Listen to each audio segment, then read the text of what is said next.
Muito boa noite, bem-vindos ao Momento Antagonista com Cláudio Dantas. Hoje, 11 de setembro, quarta-feira. Bom, tivemos várias notícias importantes. Algumas das mais importantes, foram antecipadas aqui com exclusividade por mim ao longo do dia, né? Uma delas é a conclusão da análise do recurso do Lula no caso do sítio de Atibaia. O desembargador Gebran Neto, que é o relator da Lava Jato, concluiu seu voto, levou aí mais ou menos quase 4 meses, né, para poder fazer a análise do recurso. Lula foi condenado a 12 anos e 11 meses por recebimento de propina da OAS da Odebrecht naquelas reformas, né, do sítio de Atibaia, que ele diz que não é dele. Bom, foi condenado, recorreu ao TRF4, segunda instância, e agora o Gebran Neto conclui o seu voto e envia para o relator Leandro Paulsen. O relator vai ter aí o seu tempo para revisar, para também elaborar o seu voto e aí pautar então para julgamento lá na turma. Então, gente, importantíssima essa notícia, por quê? Porque em breve, muito em breve, teremos o julgamento de Lula na segunda instância, né, desse novo caso, né, desse outro caso, não é novo, deste outro caso. Então, é possível que ele receba uma nova condenação na segunda instância antes de ser libertado aí pelo STF. Obviamente que essa notícia provocou aqui reação nos bastidores do STF, o pessoal vai se mobilizar para tentar soltar ele antes, a gente vai estar de olho, vamos acompanhar para tentar pressionar para evitar que isso aconteça. Como eu disse ontem, na política, gente, é só na pressão. Só para vocês terem um pouquinho o parâmetro, né, desse tempo para o julgamento, no caso do triplex, o Gebran levou 90 dias, né? Agora levou um pouco mais, quase 4 meses. E o Paulsen fez o voto dele muito rápido, em 10 dias estava pronto. Então esperamos que ele leve aí pelo menos umas 2 semanas para concluir o seu voto revisor e então esperamos a marcação do julgamento, esse julgamento tão importante em virtude de como estão as coisas, né? De como está a dinâmica dessas coisas no judiciário, na política, né? Então continuamos pressionando. Aliás, foi por pressão, né? Por pressão que caiu o secretário especial da Receita Federal, Marcos Cintra, né? O homem do imposto único. Caiu, foi demitido pelo Paulo Guedes no início da tarde. Antecipei também essa notícia no site e hoje foi um dia ruim para quem não tem fonte primária, mas o que importa é que vocês que acompanham o Antagonista estão por dentro, são os primeiros a serem informados daquilo que importa, né? Então vamos lá. Marcos Cintra cai em função de quê? Da CPMF, tá? É claro que existe ali a versão oficial, né? É porque o Marcos Cintra, o sub dele, que é o Marcelo Souza, participou de um evento no Sindifisco ontem. Nesse evento ele fez uma exposição da proposta, né, do novo imposto, que é CP, não é CPMF, mas é a mesma coisa, é um outro nome apenas, e fez uma exposição, tá? Obviamente que essa exposição teve uma repercussão danada no noticiário, todo mundo, né, inclusive nós, reproduzimos as informações fornecidas por eles, e isso provocou um terremoto, né? O pessoal nas redes sociais, todo mundo foi para cima, não queremos CPMF, CPMF não. E hoje, eu até publiquei os bastidores dessa demissão, o Paulo Guedes ontem à noite já viu a repercussão, falou, botou a mão na cabeça e pensou ali, olha, tá ruim o negócio. Então ele almoçou com o vice-presidente, que está em exercício aí, o Mourão, né? Almoçou com o Mourão e aí avaliaram realmente a situação dele tinha ficado insustentável, então ele foi demitido. Foi demitido, o Jair Bolsonaro mesmo lá na Câmara do Hospital tuitou justamente falando da não recriação da CPMF. E aí eu estou vendo muita gente falando assim, poxa, mas tinha CPMF, muita gente falou que ia ter CPMF, agora o presidente diz que não vai ter. Gente, está assim essa situação desde a campanha. Vocês não lembram, mas a gente que está acompanhando aqui a política no dia a dia, teve uma polêmica, uma das primeiras polêmicas que surgiu ainda na campanha foi quando o Paulo Guedes estava num evento desse, de campanha, e comentou sobre a CPMF. E aí foi uma zoeira e tal, o Bolsonaro teve de desmentir, teve de ir para as redes, desmentir, etc e tal.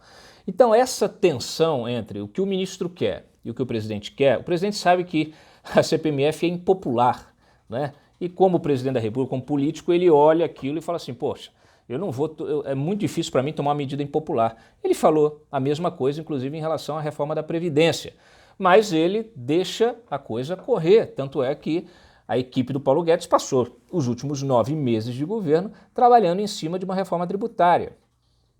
O secretário da Receita fez isso, era o papel dele, era isso, além de outros técnicos, outros assessores. O que ele vazou ali no evento do Sindifisco não é muito diferente daquilo que o Paulo Guedes disse na segunda-feira numa entrevista para o Valor. Só que o Paulo Guedes não vai se demitir e nem será demitido. A questão que está aí não é simplesmente o fato de ter antecipado uma narrativa que praticamente inviabiliza a aprovação da CPMF. É claro que isso interfere. Interfere porque se está a equipe do Guedes, o próprio ministro, eles estavam trabalhando na construção de uma espécie de plano de comunicação para colocar para convencer vocês, né? Para convencer vocês, né? Um chaveco ali para convencer vocês de que a CPMF é uma boa. Então, eles separaram uma série de coisas, inclusive aqui, até eu peguei vários dos argumentos, né? Publiquei alguma coisa, mas tem várias outras aqui. Por exemplo, um dos argumentos era o seguinte, não, a gente, em vez de falar em criação de CPMF, a gente tem que falar em substituição, em redução de impostos, em simplificação. E aí a proposta é reduzir 9 impostos federais para 3 impostos federais. Quais seriam esses 3, no entendimento do Paulo Guedes, da equipe do Paulo Guedes? O IVA, ficaria tal do IVA, o próprio imposto de renda, que eles querem também fazer aí uma modificação no imposto de renda, e a tal da CP, que é a CPMF, o novo nome da CPMF. Claro que aí tem a própria reforma tributária era muito maior do que a CPMF. Né? Eles trabalham com a simplificação de normas tributárias, que hoje alcançam aqui, superam 390 mil normas tributárias. Eles acham que quando você cancela, anula determinado imposto, né, todas aquelas normas atreladas àquele imposto, elas são canceladas automaticamente. Então, destrava aqui muita coisa, porque tudo isso, né, toda norma pode ser questionada, vira um questionamento na justiça, vira um processo judicial, e aqui, inclusive tem aqui, olha, nessas estimativas aqui,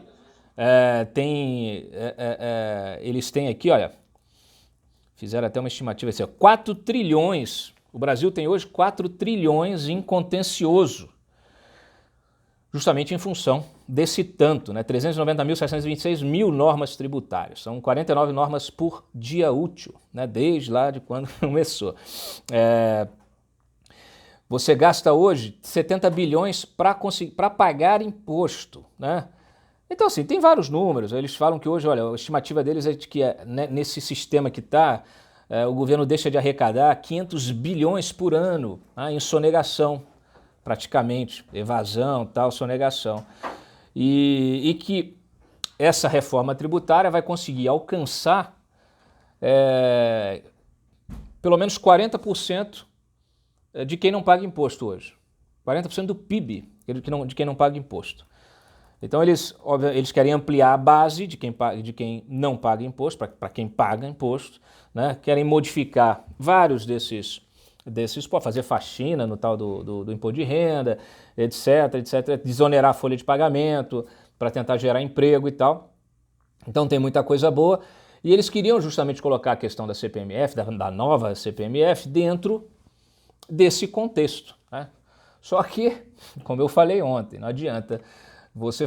Quando tem aquele gatilho emocional, né, psicológico e emocional, quando você fala determinada palavra, é uma coisa assim, igual PT, já vem logo na cabeça corrupção, Lula, né? Então a mesma coisa, CPMF, o pessoal já põe a mão na cabeça, já lembra do passado, já fica com medo e tal. Tem uma série de argumentos, eles têm uma série de argumentos pró-CPMF, que são argumentos racionais, e eles serão debatidos caso consigam convencer o presidente. Mas o presidente está praticamente aí, agora, especialmente depois de toda essa confusão, parece que a proposta da CP, da CPMF, foi para o lixo de vez. Mas o Bolsonaro deixou isso, né, deixou a equipe tocar esse negócio até consolidar uma proposta, né? Então, é assim que acontece. Né? Tem gente que fala assim, não sei o que, mentira daqui, mentira daqui. Não, a proposta existe, ela vinha sendo estruturada com a ciência, obviamente, do presidente, senão o ministro estava demitido, tá certo? O ministro estava demitido. Então o presidente estava ciente disso, deixou acontecer, só que ele é sensível ao clamor, né, popular. Não é a primeira vez que ele muda de ideia, né? Inclusive a outra, talvez uma notícia boa que tenhamos em breve, é justamente em relação ao que pode acontecer com o Maurício Valeixo, né? Porque ontem a gente, né, eu aqui escancarei todo esse negócio da banda podre, de como a banda podre da Polícia Federal envenenou o presidente da República, os filhos, como que eles fizeram para poder colocar o presidente contra o diretor-geral, tá? E parece que isso surtiu efeito. Então, o Bolsonaro não, o Moro publicou nas suas redes sociais que o compromisso assumido com o presidente lá na posse, lá na nomeação dele, né, quando eles acertaram o compromisso de combate à corrupção, à violência e tal, continua inalterado. Então, obviamente que a nossa pressão de vocês em função das nossas notícias e a informação, né, o detalhamento de toda essa articulação, isso provocou alguma coisa lá dentro. Então, é importante, espero realmente que o presidente tenha reconsiderado isso e que mantenha o profissional, mantenha o diretor, mantenha o prestígio, né, do seu ministro, que é um ministro realmente que está aí acima da média, né, e que é uma pessoa absolutamente fiel, aliás. Eu sei que tem muitos ali no círculo em torno do presidente que ficam ali buzinando no ouvido dele, não pode deixar o Moro crescer muito porque 2022 vem aí. Ora, bolas, o Moro, tudo que ele quer é cumprir o papel dele de ministro. Ele quer cumprir o papel dele de ministro, é um cara extremamente idealista e ele realmente acredita. Não à toa ele largou 22 anos de magistratura, né, para assumir o risco, né, de entrar num projeto novo, numa política, de virar ministro. Tudo que ele quer é cumprir esses 4 anos e fazer o máximo, né? O máximo. Muita gente não entende, né? Às vezes o juiz está ali encarnado no ministro, né? Então tem muita gente que vocês sabem como é que é política em Brasília. Muitas vaidades. Então ali tem a forma de tratar, de tentar encaminhar certas propostas. Às vezes não é simplesmente você pegar, oficiar como é na justiça. Pega, oficia o negócio e manda, intima, né? Não é assim que funciona. O ministro está aprendendo a lidar com isso. E tem muita gente que num primeiro momento ficou chateado ali, né? Eu sei, muita gente ficou chateada com a forma como ele encaminhou o pacote anticrime, etc. e tal. Então tem muita pilantragem mesmo, não é muita, mas tem alguma sempre. Tem gente que tem o seu próprio projeto pessoal, né? Tem muita vaidade, né? É inerente aqui ao poder. Tem muito mal-entendido também. Então olha como é importante a gente fazer esse papel de esclarecimento, tanto em relação a quem são esses sindicalistas que estavam tentando aí manipular essa relação, né, com o ministro, com a Polícia Federal, que ainda tentam, né, mas não tem uma decisão oficial. Eu espero que no retorno aí da cirurgia o presidente possa aí se reunir com o Moro e ele realmente oficialize, né, a manutenção do diretor-geral, de sua equipe, e que essas questões elas possam ser sempre resolvidas, dirimidas ali no diálogo. Como é bom o diálogo, né? E nós temos pessoas qualificadas, como eu disse ontem aqui, temos várias pessoas qualificadas e que a gente não pode abrir mão dessas pessoas. Então, qualquer mal-entendido precisa ser resolvido. Neste caso, então, nós temos aí, obviamente, a pressão, o apoio que o Moro tem, isso conta, né?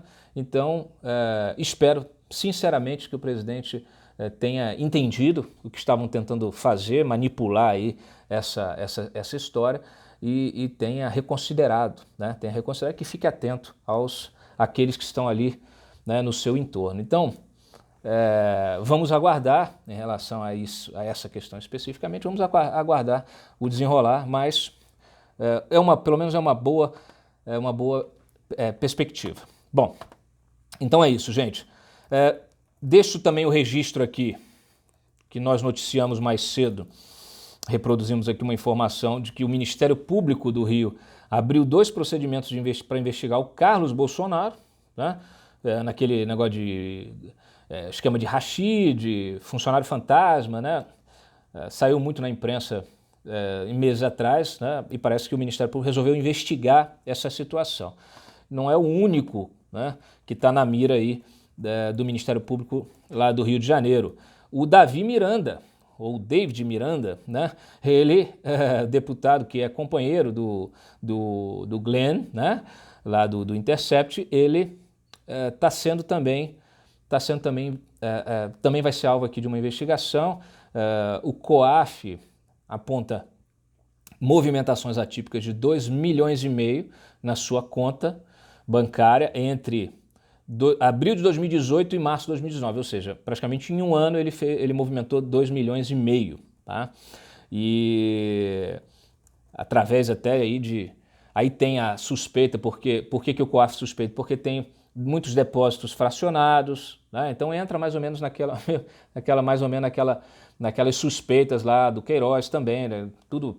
O que é movimentação atípica? Não é só a variação, valores, mas não são valores grandes, mas também esse tipo de situação em que você tem vários valores pequenos sendo depositados de forma corrente para formar uma movimentação grande. Então, isso chama a atenção dos órgãos de fiscalização. Esse relatório é um relatório anterior à decisão do Toffoli, para que vocês entendam, né? Então, quando ainda havia, o COAF podia fazer isso com liberdade.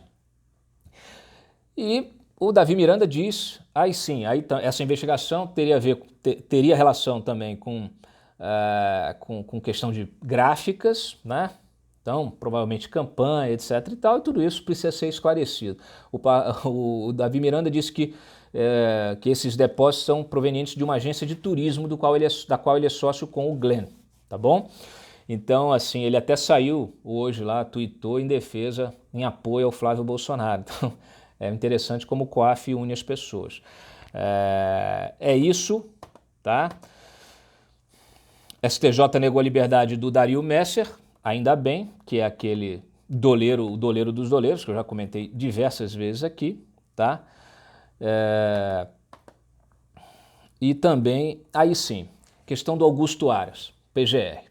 Já tem relator, Eduardo Braga, MDBista, vai ser o relator da indicação dele da sabatina, para a sabatina no Senado, da indicação do Augusto Aras para a PGR na sabatina no Senado. A mensagem do presidente indicando Augusto Aras é uma formalidade, foi lida pelo Davi Alcolumbre hoje e encaminhada à CCJ. Então, agora cabe aí ao relator fazer o seu relatório, apresentar isso para que possa haver a votação e a sabatina. Isso acontece entre os dias 23, 25, provavelmente dia 25, tá? Ainda deste mês. Enquanto isso, Augusto Aras está fazendo o beijamão, que é uma coisa bem tradicional aqui da política em Brasília. Então ele foi, na noite de ontem, ele foi na casa do Ciro Nogueira, que é um homem de reputação ilibada, e entrou lá, né, conversou, fez aí o seu trabalho ali de convencimento e de esclarecimento junto ao pessoal do PP, né? Então, sim, só gente boa, realmente é uma delícia, né? O Alexandre de Moraes, quando foi indicado para o STF, até em chalana aí de deputado, de senador, deputado, ele foi também jantar e tal. Não é fácil, viu, a vida desse pessoal que precisa de aprovação de alguém, ou de uma indicação, depois de uma sabatina, porque é isso, tem de fazer todo esse périplo, né? Então, não é fácil. Vocês acham que eleição é fácil? Não é fácil. É mais difícil isso aqui, porque é nessa hora, gente, que começa aquela coisa, né? A gente sabe disso, ainda tem função de investigações envolvendo Eduardo Cunha, etc., que sempre tem aquela coisa. Mas vem cá, tem um interesse meu aqui, interesse meu aqui, interesse ali. Então, o cara passar incólume, né, nesse corredor polonês, né, de interesses não é fácil, tá? Não é fácil. Então vamos acompanhar e ver o que acontece, tá bom? Bom, no caso, só finalizando, né, porque eu acabei não concluindo, emendei o assunto e não concluí a questão do Marcos Cintra, ainda não tem um nome novo, né, estamos aguardando. Se chegar a informação, vocês serão os primeiros a saber, né? E o Marcos Cintra, tá? A queda dele, ela acontece em função da CPMF, mas o desgaste já vinha acontecendo há meses, tá? Por quê? Ele era o secretário especial da Receita Federal, comandava a Receita Federal. Aí teve todo aquele imbróglio, né? Gilmar Mendes reclamando de vazamento de dados dele, a investigação, aí abre investigação contra os auditores, né, que investigaram o Gilmar Mendes, o patrimônio do Gilmar, da esposa, do Toffoli, da esposa do Toffoli, enfim, toda a confusão que vocês já conhecem, e aí abre daqui, pressão dali, aí teve aquela MP da administrativa que tentaram cercear os poderes da Receita, aí teve nomeação de um novo chefe da inteligência da Receita, né, que é um cara lá do Ricardo Feitosa, lá do Mato Grosso, que aí surgiu a informação de que ele seria indicado do Gilmar, o Gilmar diz que não. Até hoje ninguém entendeu a nomeação do cara para a inteligência da Receita, porque é um cara que não tinha experiência na área, né, de chefiar departamento, ainda mais um departamento tão sensível, uma área tão sensível como a da inteligência da Receita. Aí teve aquela história do Jair Bolsonaro pedindo a troca do delegado da alfândega do Porto de Itajaí. Quer dizer, o presidente da República preocupado com o delegado da alfândega. Provavelmente alguém fez algum pedido, mas enfim, isso gera reação também interna, né? Até o próprio superintendente da Receita do Rio, o superintendente da Receita do Rio, também que cabeça ficou a prêmio ali, o pessoal da Receita ameaçou reagir. Aliás, os auditores são mais unidos do que os policiais federais, né? Eles têm mais força aqui, inclusive ameaçaram uma renúncia coletiva. E aí a coisa foi para lá, foi para cá, e aí o Cintra teve que demitir o segundo dele, e ele foi nesse processo de desgaste, né? No meio de interesses difusos, né? O interesse do executivo, o interesse do judiciário e a pressão interna dos próprios auditores. Inclusive ele estava reclamando que não estava conseguindo o TCU lá, o Bruno Dantas, que resolveu, né, agora tem poderes de demandar coisas da Receita, fazer auditoria na Receita Federal, um negócio fantástico, né? Agora, inclusive, recorreu à AGU, à CGU, que são aqueles personagens que eu já falei para vocês. O AGU está sempre, né, nessa linha aí. E aí a AGU já vai fazer um parecer dizendo que o TCU pode fazer sim, etc e tal. Eu sei que ele pediu, o Bruno Dantas, que é um homem do Renan Calheiros, pediu dados também aí, justamente referentes a essas investigações, aos alvos, né? Quem teve os seus dados analisados por esse grupo da Receita. Eles querem saber quem são os políticos que foram, né, tiveram suas contas aí revisadas e também o pessoal do judiciário e tal, enfim. O TCU cobrou essas informações, o Cintra pediu essas informações para as áreas, para as respectivas áreas, o pessoal resolveu que não ia dar, né, ficaram desgastando, criando essa resistência e tal. Então, enfim, situação muito difícil para o Marcos Cintra. Então, esse desgaste veio ao longo dos meses e acabou, então, terminando na sua demissão em função da CPMF. Então, agora esperamos quem será, né, o domador do leão, né, literalmente do leão, que será escolhido aí, que precisa ter realmente habilidades extraordinárias para ocupar essa função. Ou, né, cumprir todas as ordens que vierem de cima. Um abraço a todos, nos vemos amanhã em mais um Momento Antagonista. Tchau.